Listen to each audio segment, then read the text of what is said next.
Fin de la citation. Je vous laisse méditer sur ce point.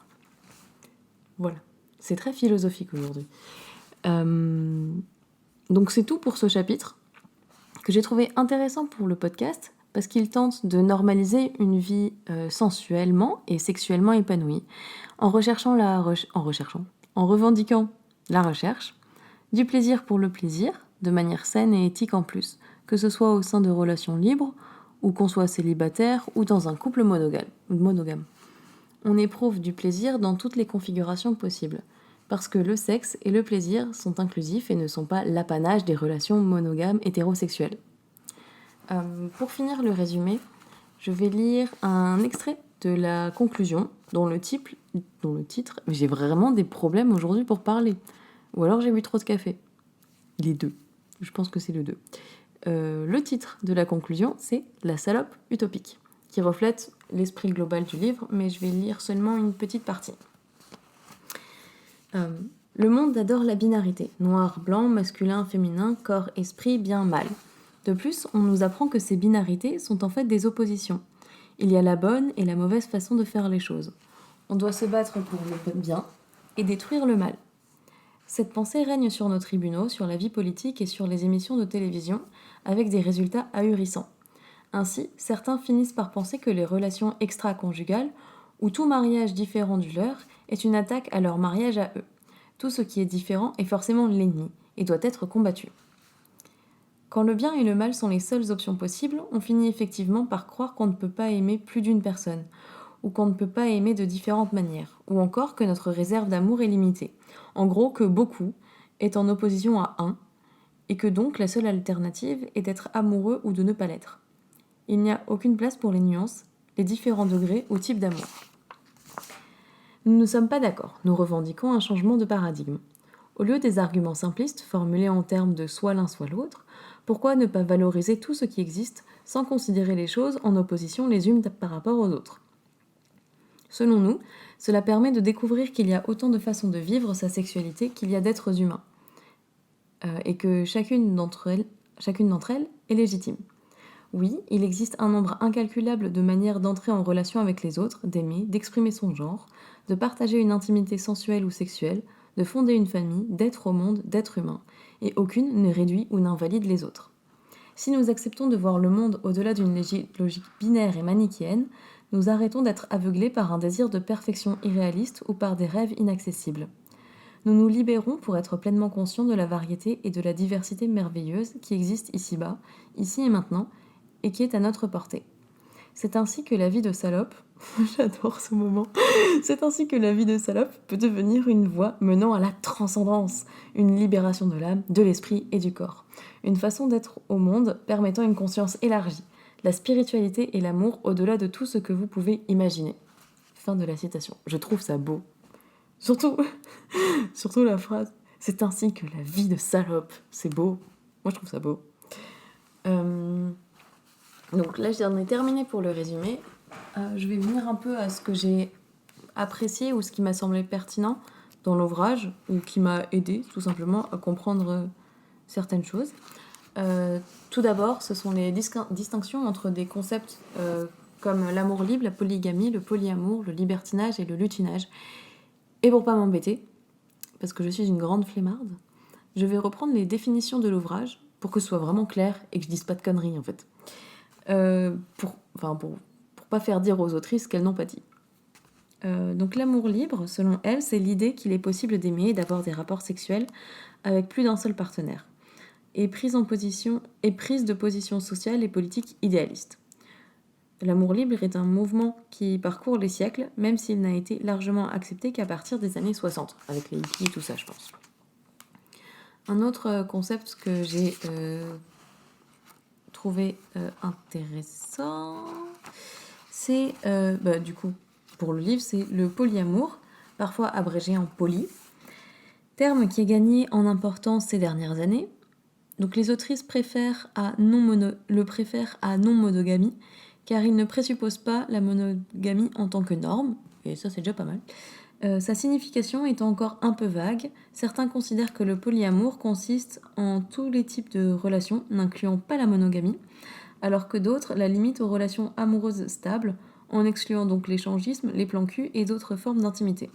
Les expressions amour libre, amour multiple, amour pluriel, biodiversité amoureuse, relations non exclusives, non-exclusivité et lutinage sont également employés en français.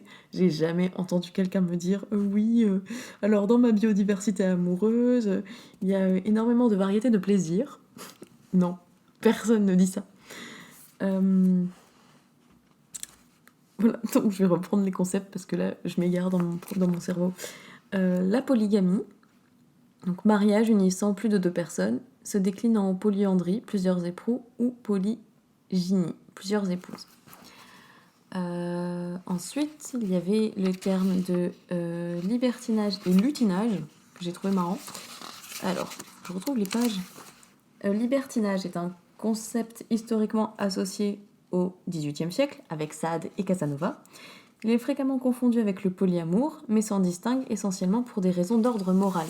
Et oui, le libertin s'adonne à la recherche des plaisirs charnels en dehors de toute considération sentimentale, alors que le polyamoureux privilégie responsabilité, respect et transparence dans sa relation avec autrui.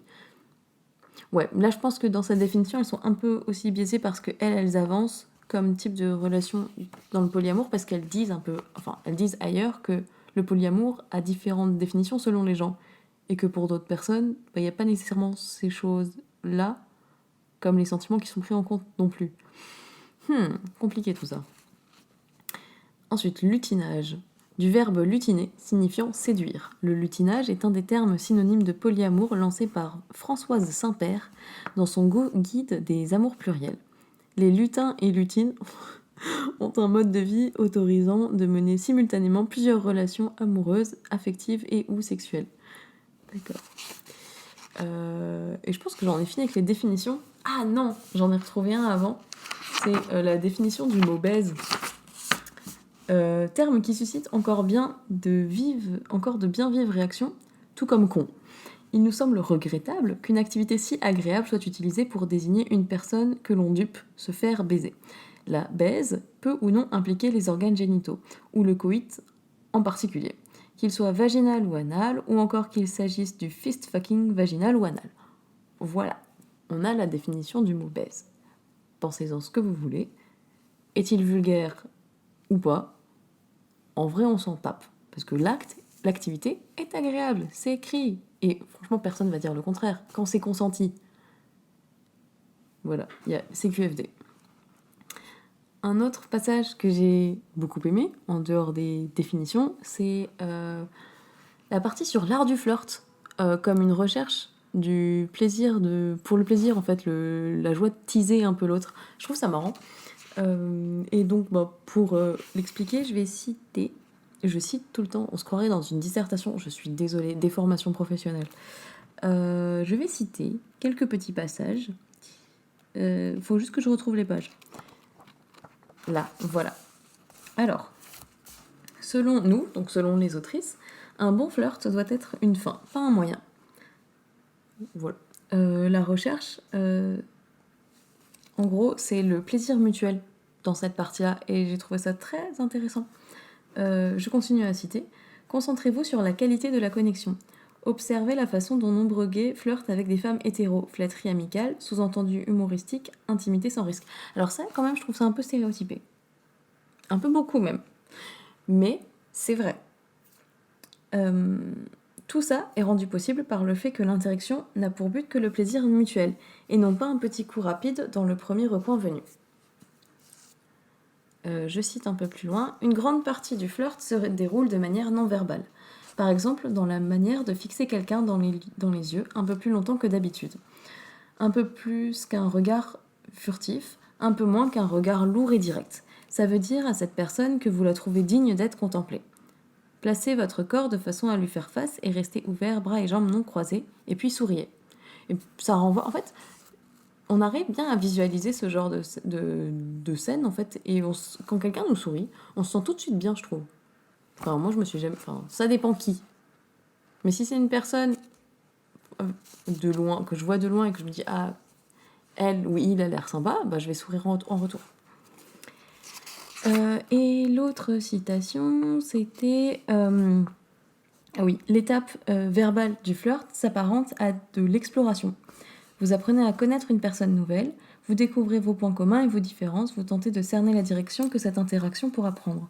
Ce qu'il y a d'érotique dans tout ça, c'est l'énergie, l'éclat du sourire, la clarté du regard. En fait, la différence entre parler et flirter, c'est l'énergie. Et c'est vrai, c'est l'attitude, tout le temps l'attitude. Ensuite, oui, les autres aspects qui m'ont plu dans ce livre, c'était les articles encadrés avec des pistes de réflexion ou des exercices pratiques à faire seul et ou avec ses partenaires. Et enfin, le dernier point qui m'a beaucoup plu, c'est les nombreux rappels sur le consentement, le safe sex et l'importance du respect de son corps et du corps de l'autre pour que chacun prenne du plaisir et se sente en sécurité. Cela dit, ce que j'ai moins apprécié, c'est que l'ouvrage est beaucoup trop général. Il y a des listings d'injonctions, de règles. Il n'y a pas vraiment d'exemples concrets ni d'explications précises pour certains points, comme se libérer de la jalousie. Franchement, j'ai vraiment pas compris ce passage-là. C'était beaucoup trop flou et ça faisait bisounours qui arrive à tout de suite. Genre, oui, mais pour se détacher de la jalousie, pour se défaire de la jalousie, il faut se détacher, faire d'autres activités. Non, la jalousie, c'est franchement quelque chose qui fait mal. Il faut attaquer. Enfin, je comprends. Pour moi, ce chapitre n'était pas assez clair. Si vous l'avez lu et que pour vous c'était clair, je veux bien une explication avec un PowerPoint et en 3 points. Voilà. Merci.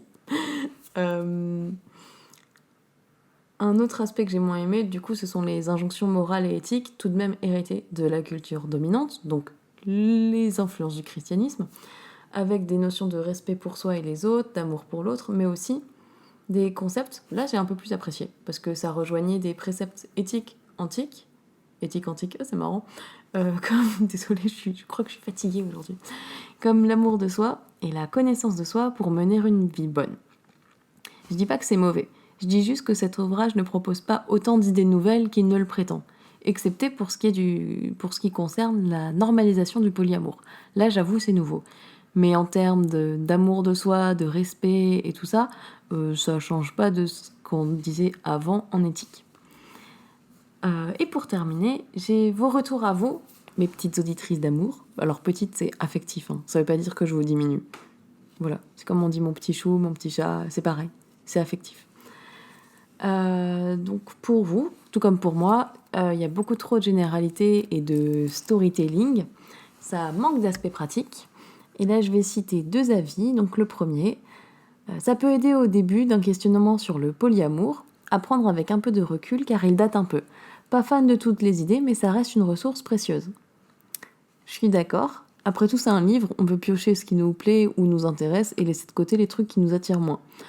Même si le livre se veut être un guide pratique, il a des airs moralisateurs pour dire ce qu'il faut faire comme ça et pas comme ça. Mais l'aspect pratique, je suis d'accord, ça pêche. Deuxième avis, certaines parties m'intéressaient et d'autres un peu moins. Je pense que c'est cool de le lire quand tu réfléchis aux relations libres et que tu sais pas trop par où commencer. Ça aide à se poser les bonnes questions à propos de ses limites et de comment gérer un couple. Et de comment les gérer en couple. Mais j'ai pas trouvé ça giga approfondi non plus. Oui. Donc sympa, une lecture légère et stimulante, mais pas révolutionnaire pour ma part. Petit smiley qui sourit. Mais on m'en avait pas mal parlé avant que je le lise. Je pense que c'est une référence dans la communauté polyamour. Ouais, je suis aussi d'accord là-dessus. Bon, oui, parce qu'en fait, je pense qu'on a un peu, de ce que j'ai eu comme ressenti après, de ce qu'on m'en a dit, surtout les femmes. En fait, j'ai jamais rencontré d'homme qui a lu ce livre. Mais bref, mes copines et moi, on a le même avis sur le livre, presque. À des détails près, je pense. Pour finir, malgré les aspects critiquables du livre, j'ai trouvé la lecture intéressante et elle m'a permis de voir d'autres modèles de relations qui peuvent coexister. Et aussi, ça m'a permis d'éclaircir mes idées sur le polyamour. En vérité, il n'y a pas qu'un seul et vrai schéma tel que la monogamie. Au contraire, je pense que l'amour ou encore le désir, la sexualité, l'intimité, l'amour amical, la sensualité peuvent s'exprimer sous des formes différentes, Tout est une question de préférence personnelle et chacune, chacun est libre de faire, d'aimer comme elle ou il le souhaite.